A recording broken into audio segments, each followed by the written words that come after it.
Salamat sa bawat isa. Salamat sa Panginoon na tayo po ay naglaan ng oras sa umaga po na ito. Now, ngayong buwan ng pag-aaralan po natin ay patungkol sa salita ng Diyos, literal na Word of God. Last month, pinag-aral natin is tungkol sa Holy Spirit and inumpisahan ni Kuya PJ. Last week, nag-aral tayo patungkol saan? Symbols of the Word of God and merong 4 na symbols, no? Pero hindi na-discuss lahat ng mga iba pang symbols, which is, lahat-lahat is 12. Siguro this week ituloy natin yung mga iba pang mga symbols sa mga Bible studies natin. But as we continue, tignan naman natin kung bakit ang Word of God ay tinatawag na inspired. No? Sabi sa 2 Timothy, actually ito rin yung natin, yung Bible reading natin. Okay lang ba? Tumayo po ang bawat isa para basahin na rin natin. Tungkol sa the inspired Word of God. 2 Timothy 3:16. Itawid na natin hanggang 17 siguro. The inspired Word of God.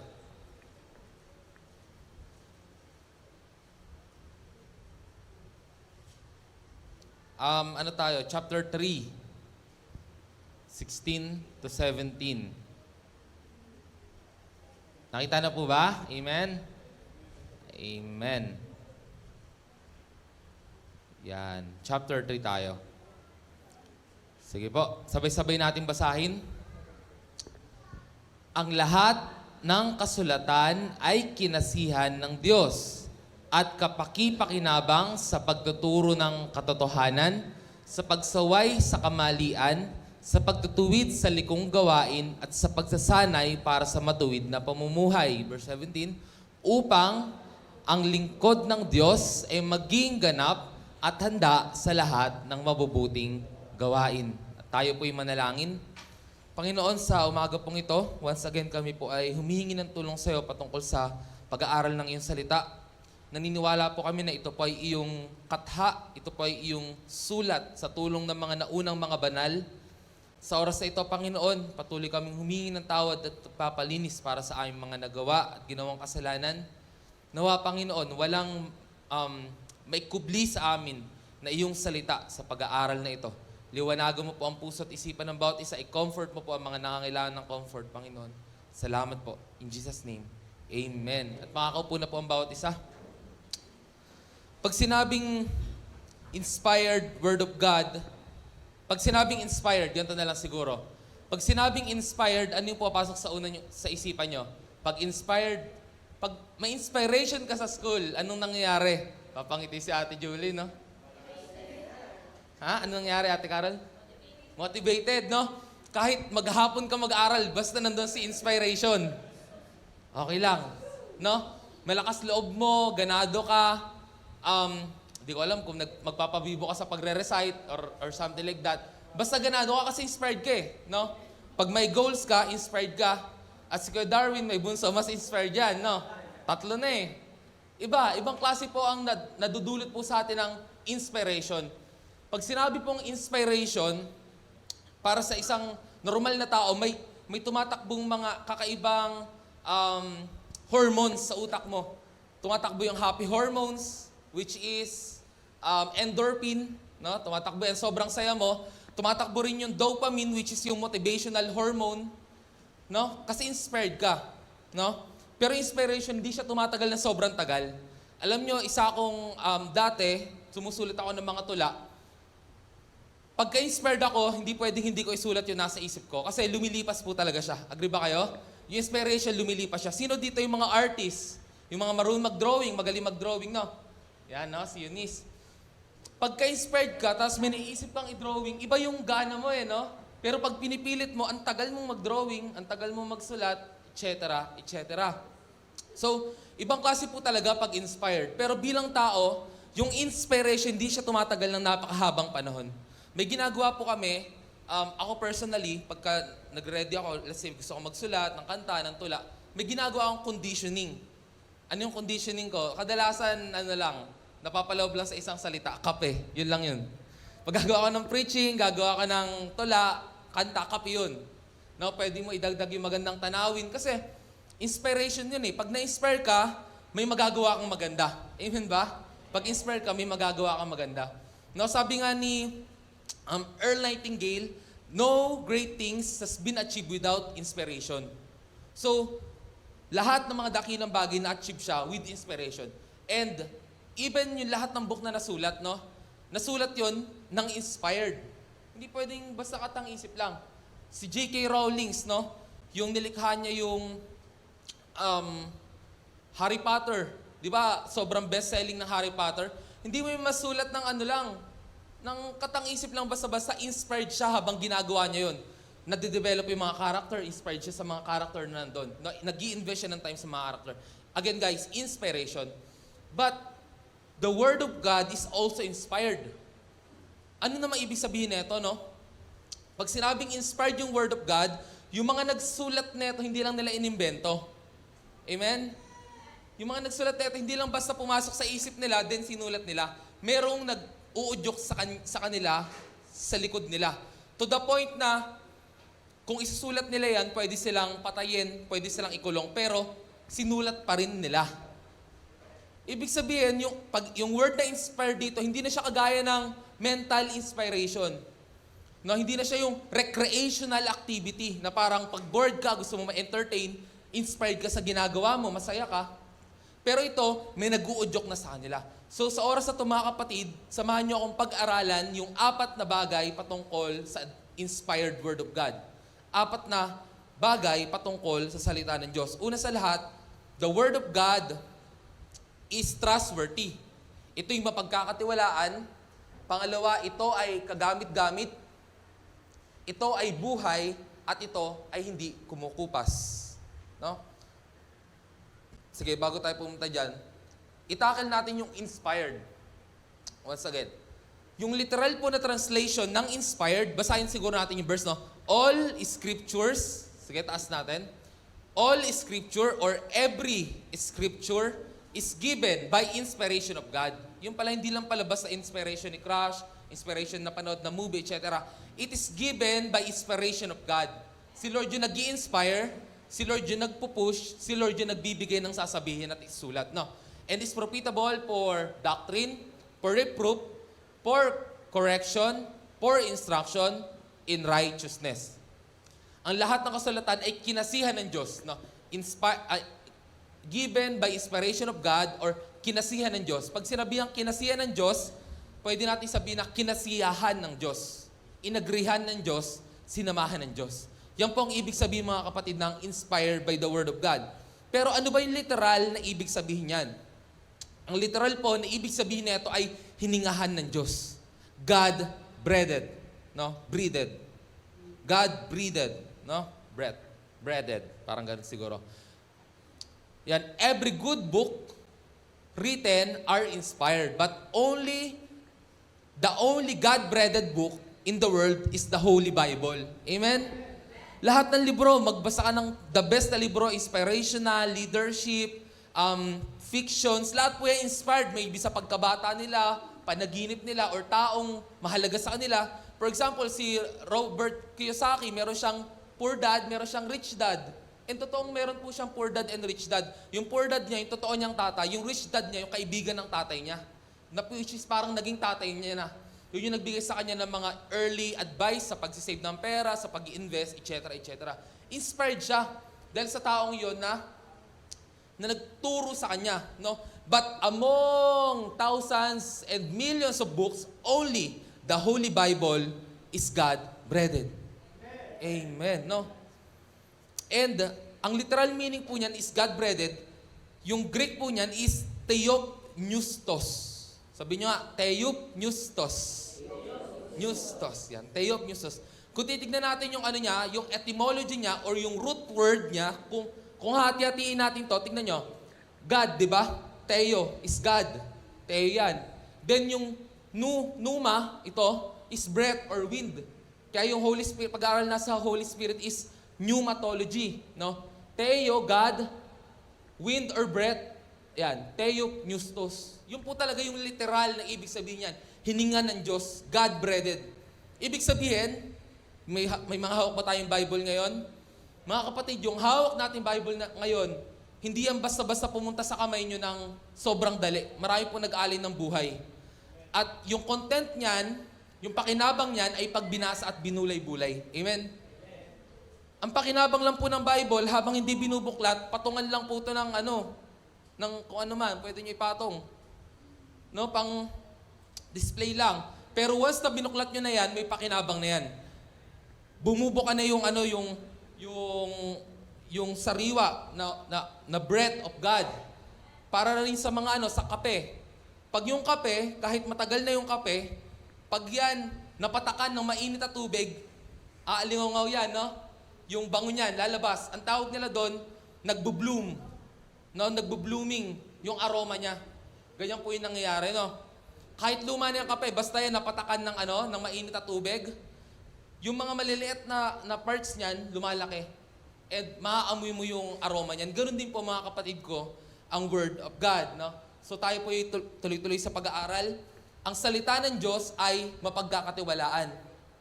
Sapagkat kung paanong ang Diyos ay mapagkakatiwalaan, ganun din yung kanyang salita. Amen? Kung paanong ang Diyos ay mapagkakatiwalaan, ganun din po ang kanyang salita. Sino ba yung mga tao na kilala natin na pag itong taong to nagsalita, tutuparin niya yan? No? Alam nyo na eh. Dahil sa taong yun, alam mo na pag iyan yung nagsabi, alam mong tutuparin niya yan kasi siya yung nagsalita eh. Pero ilan din po ba yung mga taong kilala natin na, ay, pag si ganito yung nagsabi niyan, tignan natin kung darating sa oras. No, parang si Pastor Ferds, no? Tignan natin kung darating sa oras. Try natin. Depende sa tao, no? Kung ano, may mga tao po kasi, ang tawag dyan ay palabra de honor. Meron siyang isang salita. At si Lord may isang salita. Kaya po, mga kapatid, ang kanyang salita ay mapapagkatiwalaan. Mapagkakatiwalaan po talaga kahit diyan mo isang diging buhay mo. Hindi ka po niyan ipapahiya. No? Sabi sa Romans chapter 10 verse 11, no? Sapagkat ang lahat ng sumampalataya sa kanyang salita ay sa kanya ay hindi malalagay sa kahihiyan. Sino mang sumampalataya sa kanya ay hindi malalagay sa kahihiyan, no? Kaya ang kanyang salita po ay mapagkakatiwalaan. We also know ng salita ng Diyos, na dahil sa salita ng Diyos, ang mundo ay nalikha. At hanggang sa puntong ito, ang mundo ay umiinog dahil sa salita ng Diyos. Hindi po magugunaw ang mundo. Hindi magugunaw ang mundo habang hindi pa dapat magunaw. Kailan ba magugunaw ang mundo? Hindi po magugunaw ang mundo after ng rapture. Hindi pa. Hindi pa po yung magugunaw. Hindi pa po magugunaw yun after ng tribulation. Hindi pa. Hindi pa yung magunaw after ng 1,000 year ng reign ni Jesus. Hindi pa. Magunaw lang yan pagka white throne judgment na. Sabi nun, lahat ay, dun sa Revelations, nakita yung puting trono ng kaluwalhatian ng Diyos at ang lahat ay natunaw. Lahat ng matter natunaw. So, ang earth hindi pa ito magwawakas basta-basta, no? Mahabang taon pa po ang lilipas. Maraming panahon pa ang lilipas. Pagdating sa white throne judgment, dun po lahat walang matutunaw, no? Then dadaan tayo sa final judgment. So, may kita rin natin dito that God does not lie. Sa Numbers 23 verse 19, ang Diyos po ay hindi po sinungaling na kagaya ng tao. Ang isipan niya ay hindi nagbabago, kanyang salita ay kanyang ginagawa at ang kanyang pangako ay kanyang tinutupad. No? Ano mang sabihin niya ay kanyang gagawin. Kung mangako man siya, ito'y kanyang tutuparin. Hindi pwedeng magsinungaling ang Diyos. Pag ang Diyos nagsalita, pag ang Diyos nangangako siya sa kanyang sariling pangalan. Hindi na siya pwedeng mangako sa pangalan ng sino man kasi siya na yung higit sa pangalan ng lahat eh. Amen? Hindi na pwede.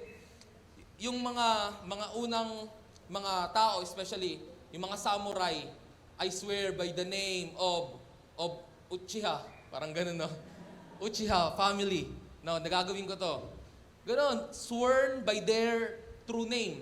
Yun yun, no? Pag nanumpa sila sa tunay at sarili nilang pangalan, hindi na nila yung pwedeng gibain, no? O kaya nanunumpa ako sa pangalan ng emperador. Papakasalan kita. May magano pala, no? Biglang may twist. So God does not lie and yung pangako niya is towards Himself. Pag nangako siya, pinapakita niya yung credibility niya. No?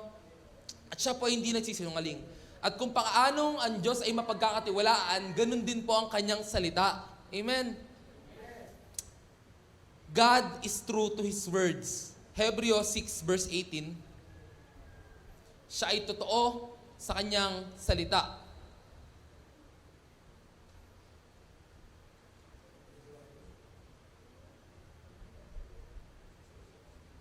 Yan. Hindi nagbabago at hindi nagsisinungaling ang Diyos. No? Tungkol sa dalawang bagay na ito, ang kanyang pangako at kanyang sumpa. Yan, yung sumpa is His oath. No? Pag sinabing pangako, yun yung covenant, no? Pag sumpa, nanumpa siya sa sarili niyang pangalan. Medyo, mas mabigat yung sumpa. Pero, both ways, si Lord hindi nagbabago ng isip. Kagaya ng pinangako niya kay Noah, na hindi na niya gugunawin yung mundo sa pamagitan ng tubig. Hindi yung pwede biglang magbago. Kung ang tao, or ang mga iba na pagkaano, may tinatawag silang bad hair day. Totoo ba yun? Hindi ko alam eh. Pagka bad hair day, may araw talaga na pangit talaga yung buhok mo kahit anong gawin mo. Di ko alam kung totoo yun. No, ganun. Totoo wala yun. Kaya na. Meron ding yung mood ng mga babae, paiba-iba. No? Iba yun. Nag-name drop na no? Yun talaga. Paiba-iba. Ano kaya si Lord parang ganun, no? Paiba-iba isip. Yari tayo ngayon. Hindi tayo ubra, no? Sa grace ng Lord. Grabe. Buti na lang. Firm siya, no? Kasi yung pangako ng Lord is, yung nakikita niya, yung laman ng pangako niya is, hindi lang sa point na to. Yung laman ng pangako niya, nangako siya through the ages hanggang dulo. Kasi tuwing nagsasalita siya, yung knowledge niya is hanggang eternity. Eternity past and eternity future. Ganun siya mangako. Hindi siya yung ngayong tanghali lang. Hindi yung ngayong tanghali lang, ngayong hapon lang.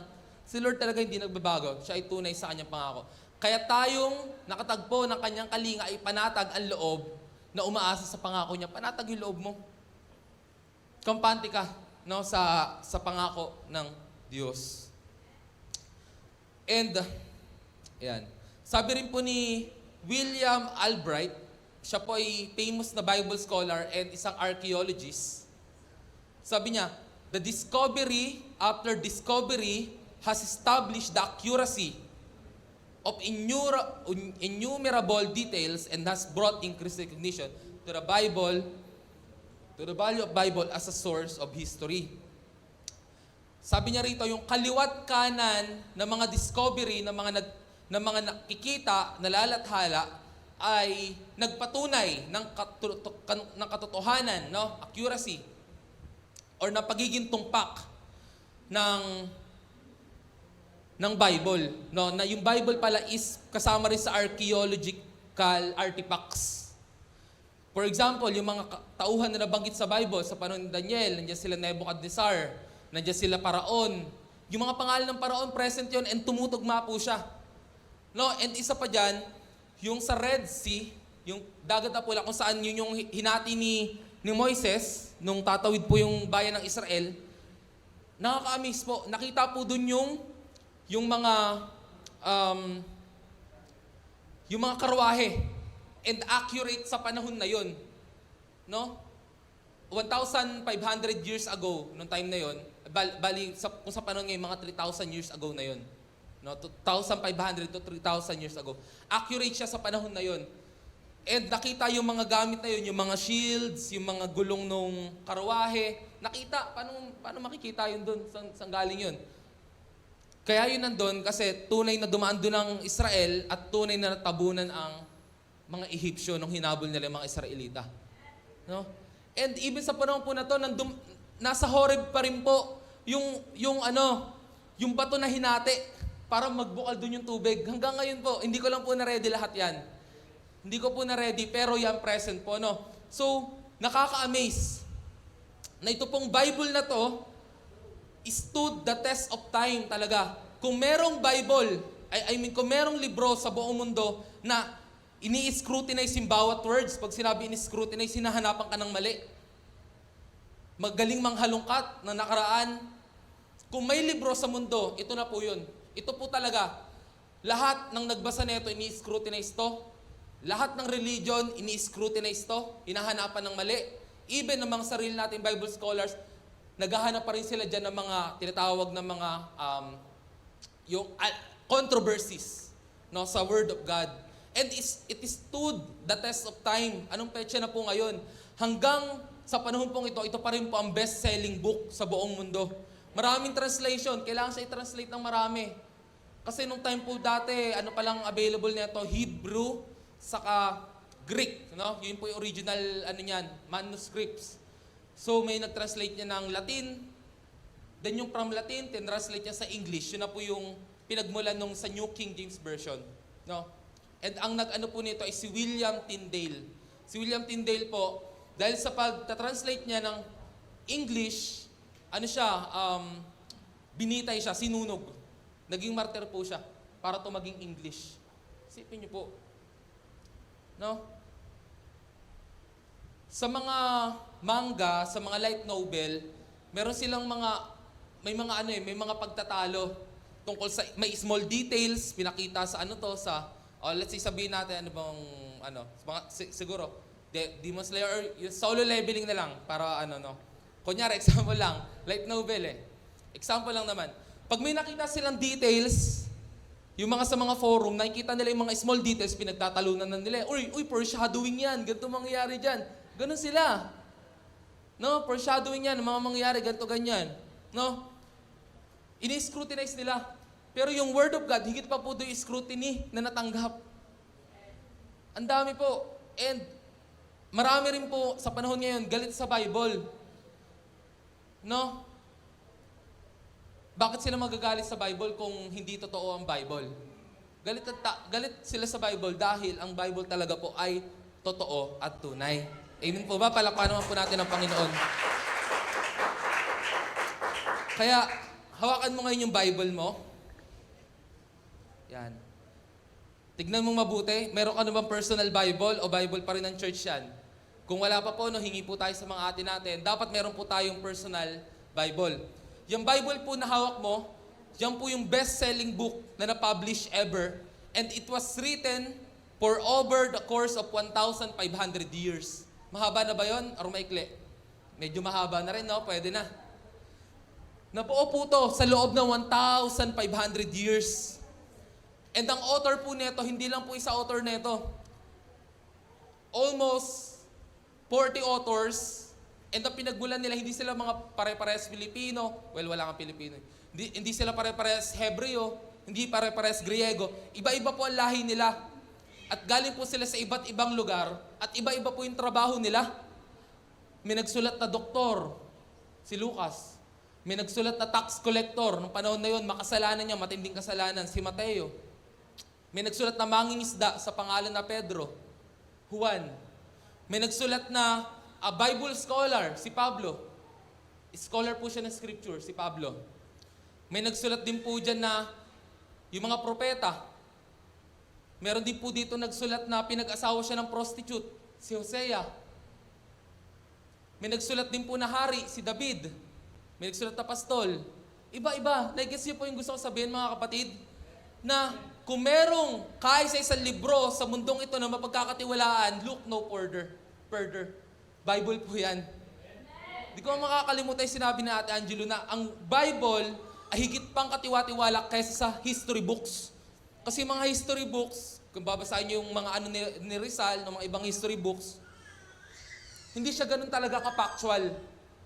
No, pero ito, ang pinagmumulan nito, Word of God. This is God-breathed. Amen? Purihin po ang Panginoon. Salamat, no? Praise God, praise God, praise God. Thank you, Lord, sa iyong salita. Ito nga po, mga kapatid, ay mapagkakatiwalaan na yung prophecy sa Isaiah patungkol sa pagdating ni Jesus, well, sa pagkamatay ni Jesus sa Isaiah, ilang taon yung pagitan nun? 400 years.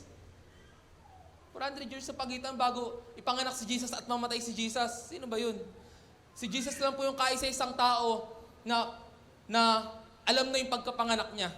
Kung anong petsa, kung paano mangyayari, kung paano i-confirm. Sobrang katiwa-tiwala po talaga ang salita ng Diyos. And sige, pakita natin doon bago tayo pumunta sa second main point natin, This is data picture na nagre-represent ng cross-referencing ng Bible. Old Testament, New Testament. May kita nyo from Genesis, meron na agad siya rito sa Revelation. Bakit? Kasi dito pinag-uusapan yung lamb. Dito si Jesus, Lamb of God eh. Di ba? Dito pinag-uusapan yung beginning.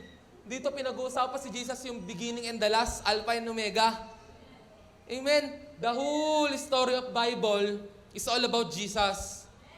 Kaya makikita nyo yung cross-referencing niya. Hindi siya talaga may invento ng normal na tao. Wala. Hindi po siya pwede. Hindi po yan kaya upuan ng isang tao or ng maraming tao para imbentohin yan lahat. So cross-referencing po yan. Oh. Yung mga book sa Old Testament na related sa New Testament. Palakpakan po muli natin ang Panginoon. Amen. Ito po ay kagamit-gamit. Bukod sa katiwa-tiwala, ito po ay kagamit-gamit. Ang Word of God ay magagamit sa pagtuturo, sa pagtutuwid, sa pagtutuwid sa sarili kong gawain, sa pagsasanay sa matuwid na pamumuhay. No? Ang Bible na walang gamit, no? Ang Bible po talaga ay kagamit-gamit. Pero ang Bible na walang gamit ay yung hindi binubuklat. Okay lang ba? Sabi mo sa tabi mo, ang Bible na walang gamit ay yung Bible na hindi binubuklat. Walang magandang Bible, mamahaling Bible. Pastor, pag yung Bible ko, leather. Maganda yun, kagamit-gamit. Kapatid, pag di mo binubuklat yan, kahit leather yan, kahit ginto yan, ginto yung papel niyan, wala pa rin pong gamit yan. Ang pakinabang lang po ng Word of God, pag binubuklat, pag binabasa, pag binubulay-bulay. At the same time, pag ang Word of God, kahit isang pilas lang po yan ng papel, no? Ginagawa nila yung sa China, kinakain nila, tapos luluwarin nila. Yun na yung pagbubulay-bulayan talaga nila. Sa China, sa Middle East, ganyan po yung ginagawa nila, no? Yun lang po yung nagiging kapakipakinabang. Yun yung nagiging pagkain ng ating espiritual. Kasi nakaraan, pinag-usapan na ang Word of God ay tinapay. Ang Word of God ay gatas. Ang Word of God ay karne. Baka nung pag-uwi nyo, may nginat-ngat kayong page, ha? Wag naman, no? Yan. Ang Word of God po, ang Bible po ay kagamit-gamit. No? Ito ay magagamit sa pagtuturo ng doktrina. Yung mga basic teachings, yan po yung purpose ng Bible, ng Word of God. Magiging kagamit-gamit po yan sa pagtuturo. Sino po rito yung may nagtuturo na sa kanya ngayon? Amen? May mga Bible study, may mga mentor, may leader. Dapat meron. No? Dapat may nagtuturo po sa atin. Reproof. Pag sinabing reproof, mga kapatid, okay lang ba tignan natin yung Tagalog neto?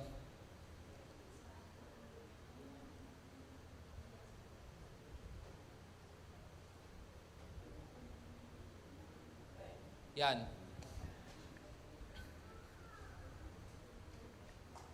Pagtuturong katotohanan, yan ng doctrine. Pagsasaway sa kamalian, no, reproof, pagsasaway sa kamalian. Pagtutuwid sa likong gawain. Anong pinagkaiba ng pagsasaway sa kamalian sa pagtutuwid sa likong gawain? So inaral ko ano yung pinagkaiba niya. Ang direct translation po ng pagsaway sa kamalian ay conviction or reproof. No? So nakita ko rito na ito yung personal reproof mo. Habang nagbabasa ka, tinutuwid mo yung sarili mo sa pamagitan ng Word of God.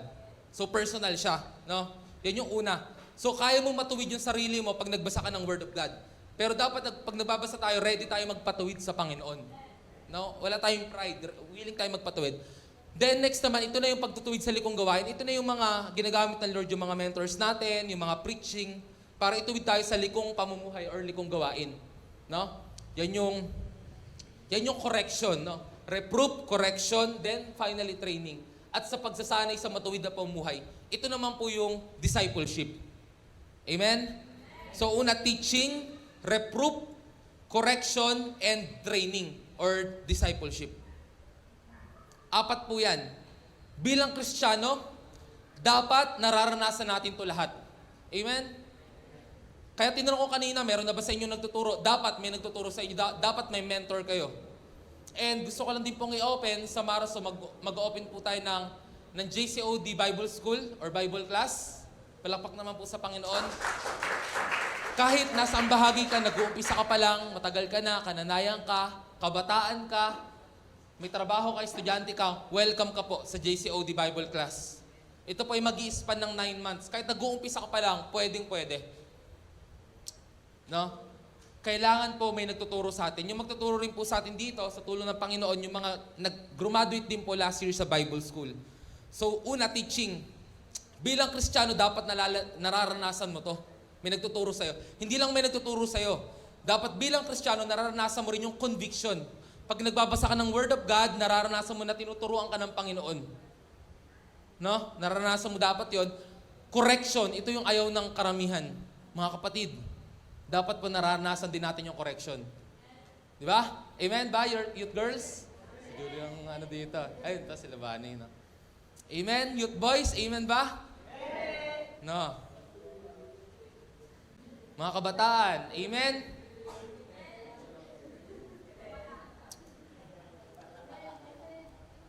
Ganun po dapat. Dapat nakakaranas po tayo ng correction ng pagtutuwid. Yun yung may tatapik sa atin, tapos kakausapin ka, tapos shasharan ka ng Word of God kung bakit ganun. Amen ba? Worship team. Yeah. Yes, oras, no? And ano. Basta sa mga ministry, mga kapatid, dapat po nararanasan natin to. Ang gusto ko po sabihin sa oras na to, normal po to. Hindi porkit napagalitan ka or na-correct ka, ikaw na yung pinagdidiskitahan. Di ba, Kuya Andrew, hindi naman ganun yon? Hindi naman po yung ganun. Normal po ito. Dapat nga po nararanasan natin to. Kasi kung without correction, there is no love. No? Kung walang pagtutuwid, ibig sabihin walang pake. Amen po ba? Kaya dapat nararanasan po natin itong mga bagay nito.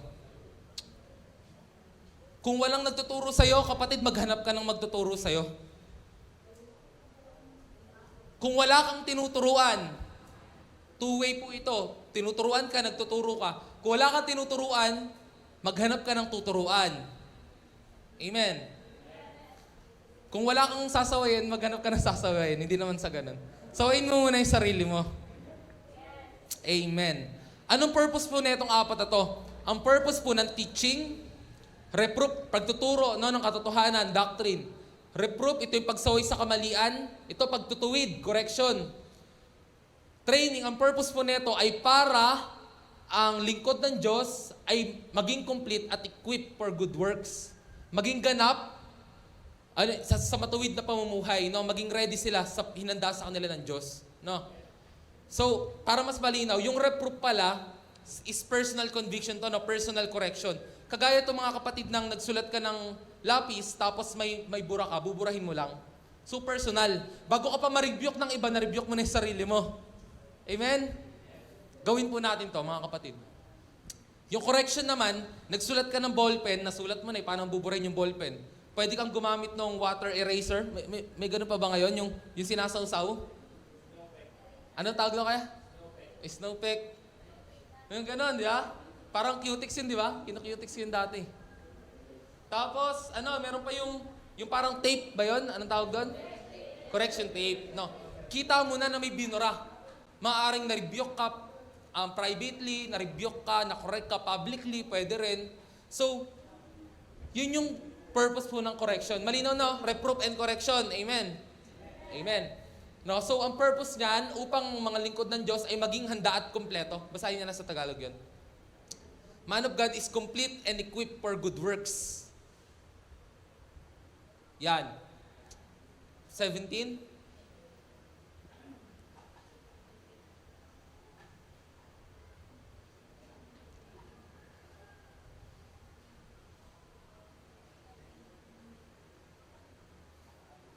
Yan. Upang ang lingkod ng Diyos, sino ang mga lingkod ng Diyos dito? Amen. No? Upang tayong lahat, no, ay maging ganap at handa sa lahat ng mabuting gawain. Yung pala yung purpose nun. Upang maging ganap at handa sa mabuting gawain, sa paglilingkod ng Diyos. Na hinanda ng Diyos sa atin nung una pang panahon. No? Makikita natin yan sa Ephesians 2, verse 10. Sige. Gusto ko ipakita sa inyo yung next slide. Ito yung patungkol sa formula of success na nilikha naman ito ni Ray Dalio. Si Ray Dalio po isang bilyonaryo, isang mentor, isang business owner. Yan, ito yung success, ito yung ano niya, yung formula niya for success. Ayan, audacious goal. Ibig sabihin, mag-set ka ng goal. Pagka nag-set ka ng goal, hindi mo na-reach, di sad boy ka, failure. Yung iba humihinto na rito eh.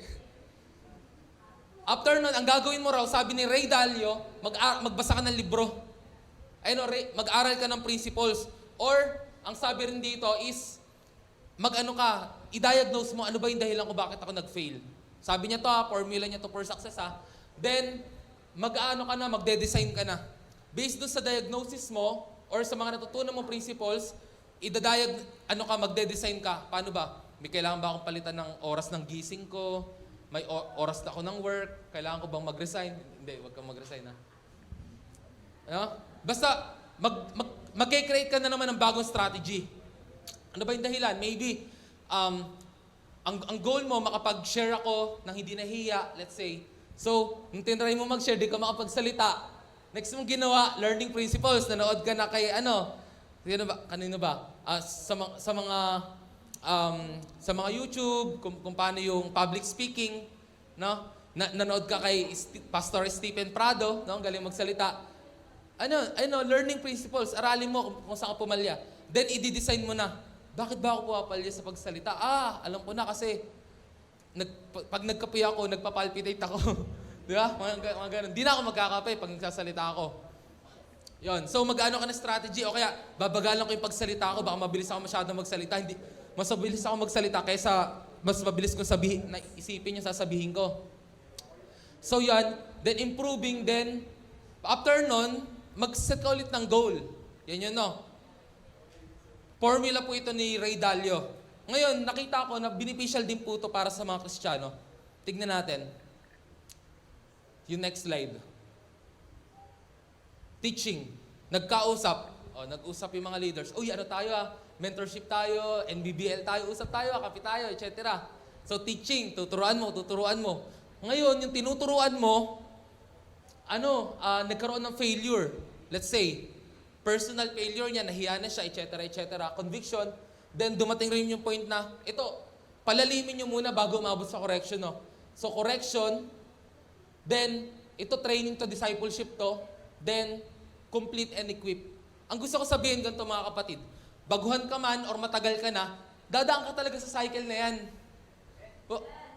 Ganun yung mindset natin bilang mga Kristiyano, dadaan ka sa cycle. Itong alaga ko na to, mabait siya, masipag siya, lagi siyang present, pero darating yung time pwede ito mag-fail. Kung mag-fail siya, okay lang. Amen ba mga leaders?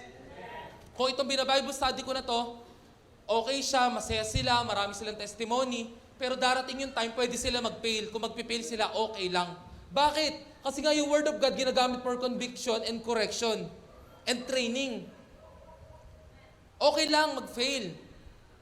Huwag po tayo magsiset ng expectations sa sarili natin na pagka sinet natin yung goal, paangat lang. Hindi po.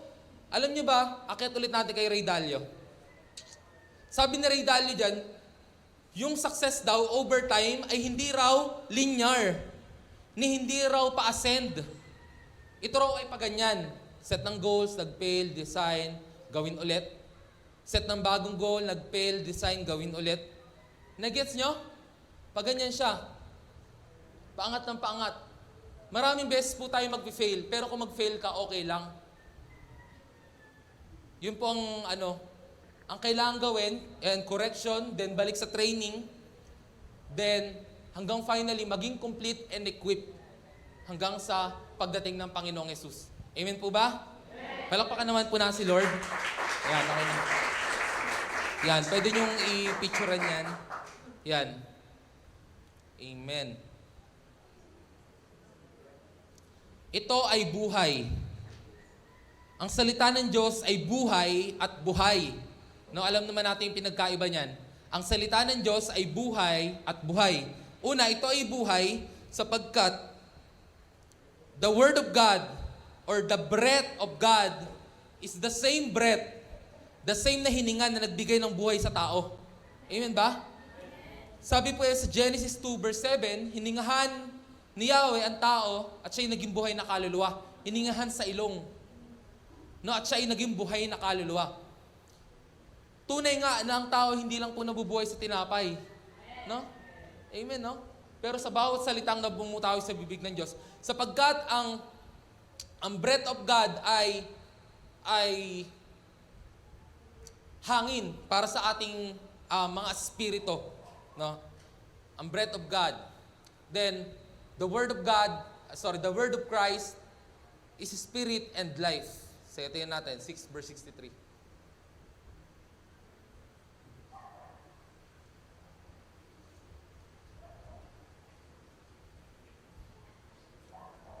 Verse 63. Yan. Ang Espiritu ang nagbibigay buhay, hindi ito magagawa ng laman. Ang mga salitang sinabi ko sa inyo ay Espiritu at ito ang nagbibigay buhay. Each time po, mga kapatid, na nag-aaral tayo ng Word of God, nakaka-receive po tayo ng life. Nakaka-receive tayo ng faith. No? Nakaka-receive tayo ng kapuspusan ng Holy Spirit. At ito po ang nagbibigay buhay continuously sa ating mga espiritu. Amen po ba? Yun. So it is essential na pakinabangan po natin ang Word of God. Next, ito ay buhay. Ang salita ng Diyos ay buhay. So alam niyo naman pag sinabing buhay, pag buhay, ano siya? Descriptive. Adjective siya. Buhay. Or pwede ring noun. Pero pag sinabing buhay, para siyang as if active, no? Buhay yan, buhay. Parang ganon. No? Word of God is living and active. Hebrews 4 verse 12.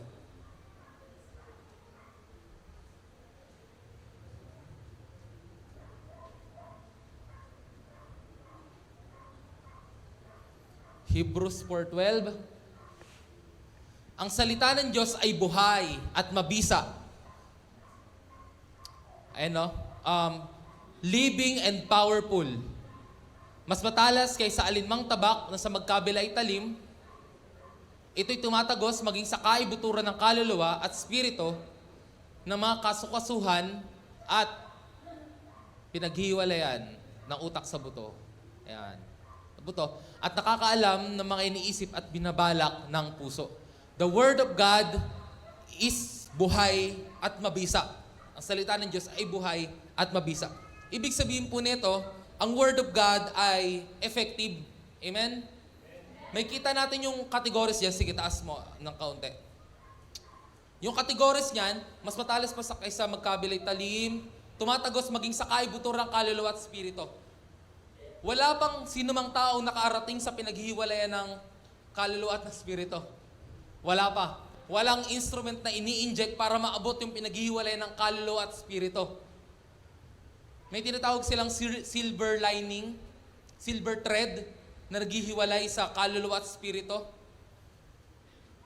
Binabanggit din po yan sa Proverbs, na pag naputol yun, patay ka na, maghihiwalay na.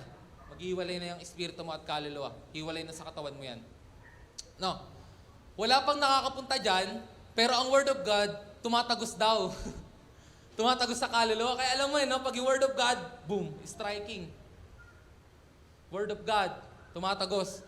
Yung Word of God, nagliligtas. No? Tumatagos siya. Ang galing, no? Ito pa. Kaluluwa, spirito, na mga kasukasuan at buto. Ang sabi rito, kasukasuan at utak sa buto. Yung sabi. So yung mga joints, yan, pwede maabot yan ng siyensya. Yung utak sa buto naman, bone marrow.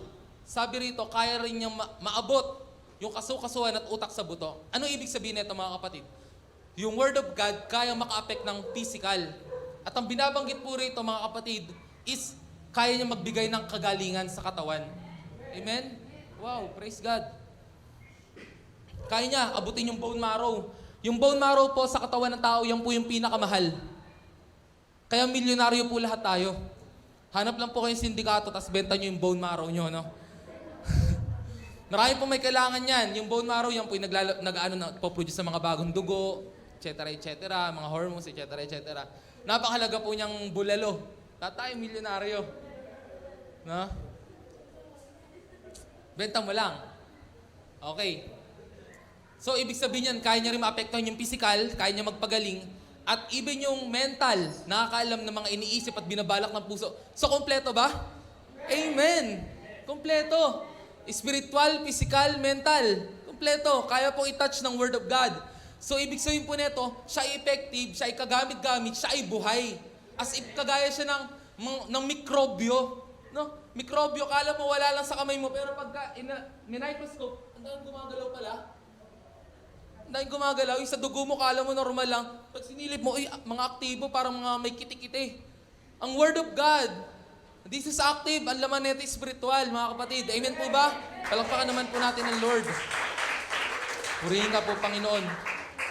Ang Word of God ay buhay at kung paanong ang puno ay buhay, hindi mo masasaid yung prutas niyan. Mamumungay sa tamang panahon. Amen ba? Kaya pag ang Word of God, binasa mo, ngayong January, binasa ko Genesis. Tapos next year, babasahin ko ulit Genesis. Iba yung mensahe this year, iba na naman mensahe next year. Kapakipakinabang na naman, paano kaya yun? Nare-refresh lagi. Laging bago yung bunga, laging sariwa. Hindi po natin masasaid ang sustansya ng Word of God. Amen. Hallelujah. Palakpakan naman po natin ang Lord. Salamat po, Panginoon. Finally, ito po ay hindi kumukupas, hindi nagbabago. Ang Word of God, hindi kumukupas, hindi nagbabago. Kung paano siya dati, kung paano siya nasulat, ganun pa rin siya hanggang sa ngayon. No? His Word will never pass away. Mawawala ang langit at ang lupa, ngunit ang salita ko ay hindi magkakabula, or ang salita ko ay hindi kukupas, or ni isang kudlit sa aking salita ay hindi ni isang kudlit sa salita ko ay matutupad lahat. No? His word will never pass away. Kung paanong ang earth ay nananatili, ang salita ng Diyos ay mas unang nananatili. Sapagkat nung umpisa pa lamang kasama ng Diyos ang salita at ang salita ay Diyos. Jesus. Ang salita pong ito ay nagkatawang tao sa katauhan po ng Panginoong Jesus. Ang salita ng Diyos ay hindi kumukupas. Kaya, mayroon po akong hobby. Hindi man hobby talaga. Na-enjoy ko siya ngayon. Ito pong Bible ko, hindi po to brand new. Nahirapan po ako maghanap ng New King James na may leather, na may mga references sa brand new. Baka sobrang mahal or something. Yung iba po kasi parang meron na siyang kasamang isang buong concordance, meron ng commentary or something like that. Ayoko nung masyado makapal. Gusto ko ganito lang. Yung may-ari po nito, si Mary K. Hurley. Hindi ko siya kilala, baka kilala nyo. May binili pa akong isa. Ang year ay, 1990, basta nasa 1990s. Yung huli ko nabiling Bible, NASB yung version niya, New American Standard Bible, no? From year 1960 siya. Nung time na yun, bagong Kristiyano lang siya, tapos, dahil natapos niya yung training, nakareceive siya ng Bible. Nakaka-relate ako sa kanya. Ang ganda ng mga sinulat niya. Isa pong katibayan na ang Word of God ay hindi kumukupas. Kasi nakita ko doon, yung mga mensaheng sinulat niya from decades ago. Nung nakita ko, nung nabasa ko, sobrang sariwa. Na-amaze nga ako, paano siya nagkaroon ng parang mga coloring, may mga highlighter siya na sobrang, pale ng kulay. May mga highlighter siya, babae rin po yung may-ari. Sabi ko, nabibless ako sa mga devotions niya, nakasulat doon. Sabi ko, ang Word of God talaga hindi kumukupas. Kung paano napakinabangan ng taong to, napakinabangan ko rin. May mga notes din siya sa likod. Ang gaganda. Ito nga preaching na to sa kanya galing di ba? Tagalog. Joke lang. Just kidding. No? Kidding aside. Amen po ba? Ang Word of God hindi kumukupas, hindi nagbabago. Kung paano po siya kapakipakinabang dati, ganun din po ngayon, at ganun din po sa susunod. Kaya yung Bible, yung mga talinghaga doon, yung mga storya, hindi po siya nasulat para sa panahon natin. Hindi rin po siya nasulat para lang sa panahon nila. Nasulat siya para sa mga darating pang panahon. Purihin po ang Panginoon. Gusto ko pong ipakita sa inyo ang huling verse na pag-uusapan natin. 2 Timothy, he remains faithful. Ito po yung madalas sabihin nila, Kuya Walter, no? Na kahit hindi tayo tapat, siya ay nananatiling tapat. No? Hindi tapat ang Diyos dahil nagtatapat tayo. Ayun, no? Kung tayo man ay hindi tapat, siya ay nananatili pa ring tapat. Kaya ang ganda ng kantang tapat kailan pa man. Sapagat hindi niya maaaring itakwil ang kanyang sarili.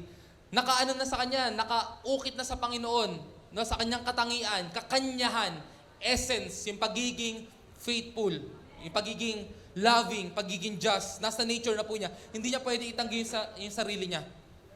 He will remain faithful. Hindi dahil sa faithful tayo, hindi dahil sa magaling tayo sa ministry natin. He will remain faithful because He is faithful. Amen? Praise God. Hallelujah. Psalm 19, 7 to 11. Dito na po tayo magtatapos.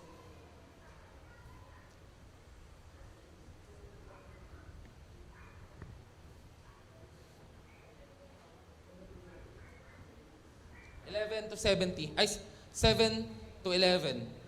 7, 11. Yan. 7, 11. Yan. Sige, basahin po natin.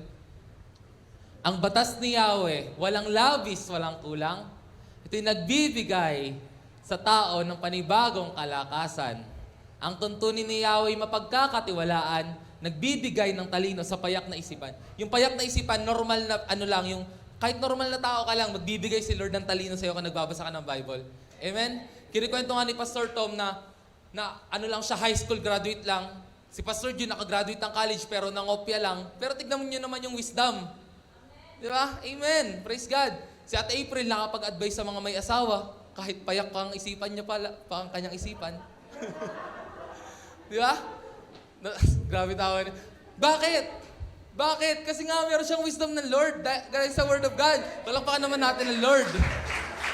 Valid po yung mga advice nila. Kasi yung advice nila galing sa Word of God. Hindi po tayo pwede magsabi na hindi sila qualified mag-advise. No? Sige, tuloy natin. Ang mga utos ni Yahweh ay makatuwiran.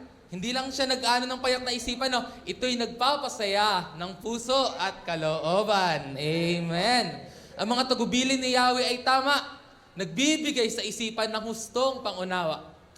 Paggalang at pagsunod kay Yahweh ay dalisay, magpapatuloy ito magpakailanman, ang mga hatol ni Yahweh, tunay at mga tarungan, patas at walang kinikilingon. Yan. Mas kanais-nais pa ito, ito na, mas kanais-nais pa ito kaysa gintong lantay, mas matamis pa kaysa pulot ng pukyutan. Ang mga utos mo, Yahweh, ay babala sa iyong lingkod, may malaking gantimpala or pakinabang kapag aking sinusunod. Punta tayo sa verse 10. Nakaka-amaze dito mga kapatid na ang Word of God ay hinalintulad sa ginto. Pag sinabing ginto, ito ay kayamanan. Of course, no? Hinalintulad ang Bible sa ginto. May isang illustration, si Pastor Paul Washer, sabi niya, anong gagawin mo kung sa bakuran mo may ginto? Kuya Walter, may malaki bakuran nila. Kunyari may nagsabi, Flores family, merong ginto sa kinatitirikan ng inyong lupain.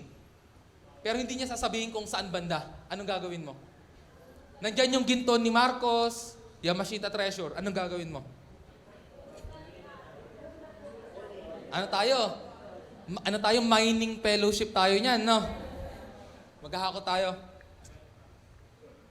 No? Kunyari, sino pa kaya? Kunyari, sa kanila Irish, no? Doon pala sa may fish pan. May lupa rin ba doon sa banda ng fish pan nyo? Or something? Puro fish pan. May lupa rin. No? Kunyari, doon sa fish pan or something, meron dyang ginto. Like, hindi.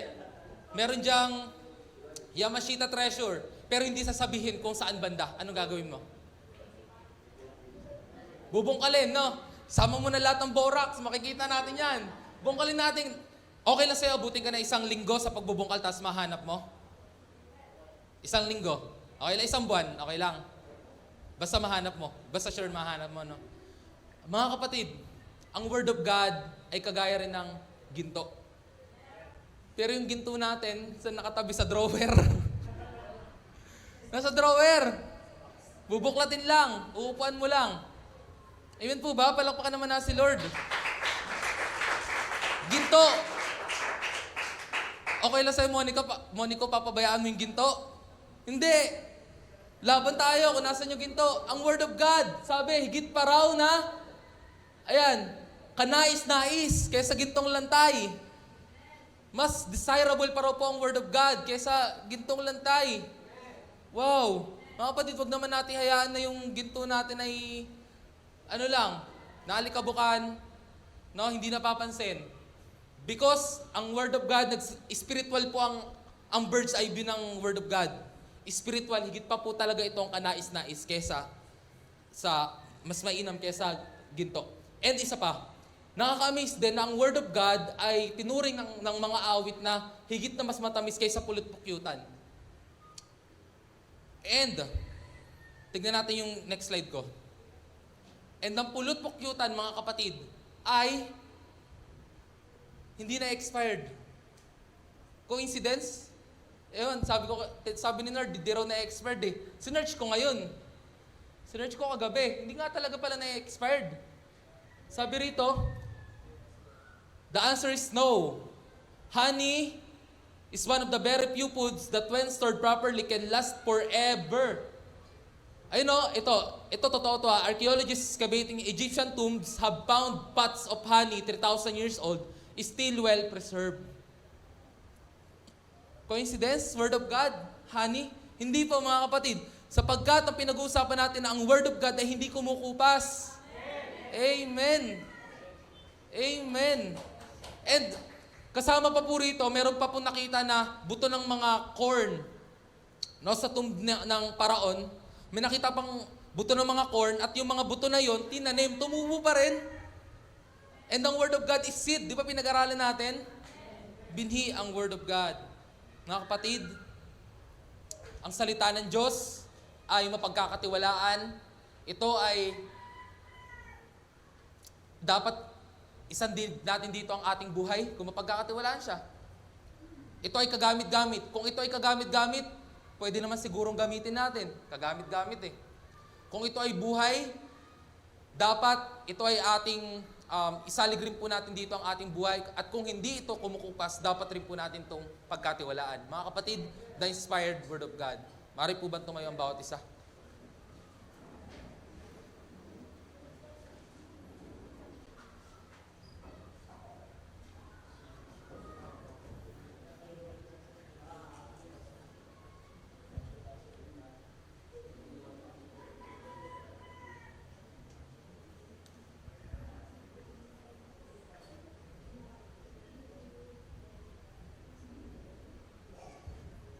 Dumulog po tayo sa presensya ng Panginoon.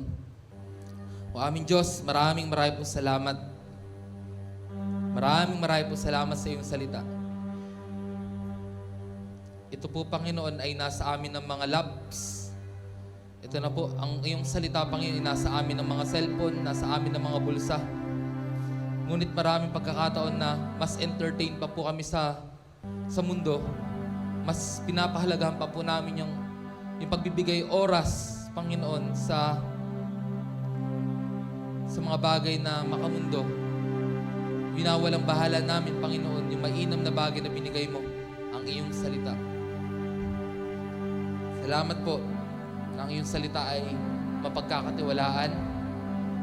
Salamat po na ang iyong salita ay kagamit-gamit. Salamat po, O Diyos, na ang iyong salita ay buhay at buhay.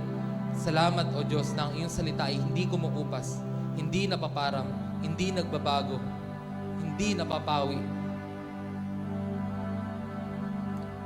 Mag-create ka sa aming puso, Panginoon, ng mga puso na uhaw sa iyong salita. Dinadalangin ko. Nanlubos namin pakinabangan lahat ng bagay na nais mo para sa amin. Mangusap ka po sa aking mga kapatid na yung aming mga napag-aralan, Panginoon, ay hindi lang po maging kaligayahan na kagaya po ng natanim sa batuhan sa pasaglit na panahon, lumigaya, ngunit natuyot ng araw. Huwag rin po nawa na kagaya ng natanim sa kalsada at ito po, Panginoon, ay inagaw ng kaaway. Huwag rin po nawa na tanim sa dawagan. Ito po'y tumubo ng saglit, ngunit nasakal ng alalahanin sa sanlibutan. Sa halip, ang iyong salita nawa ay pumunla sa mga may matabang puso, mga pusong handa, mga pusong handang magpatuwid, mga pusong handang makinig, mga pusong handang sumunod. At ito nawa ay mamunga ng sariwa, mamunga ng marami, Panginoon. Salamat po ng iyong salita ay kagaya ng ginto. Ito po'y kapaki-pakinabang. Salamat po ang iyong salita ay kagaya ng honey, pulot-pukyutan. Ito ay higit pang matamis at higit pang masustansya, Panginoon.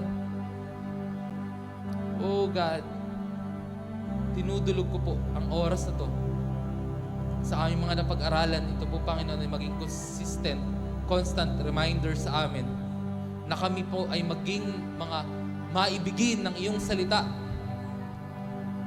na kami ay maging masunurin sa iyong mga utos, na kami ay maging mapagmahal sa iyo. Dinadalangin ko,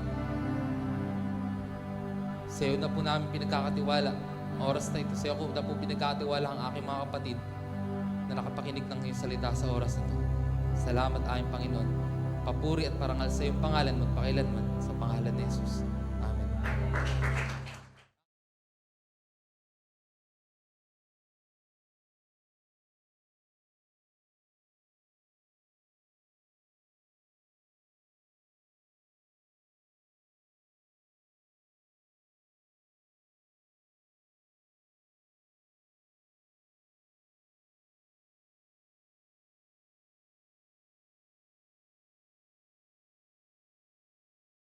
Narinig mo na ba? Narinig mo na ba? Narinig mo na ba? Narinig mo na ba na ang Diyos ay magbubuhos ng masaganang pagpapala? Tumanggap ng kaligtasan, kalayaan, kapahingahan at kapayapaan, kagalingan at katugunan sa lahat ng ating mga pangangailangan.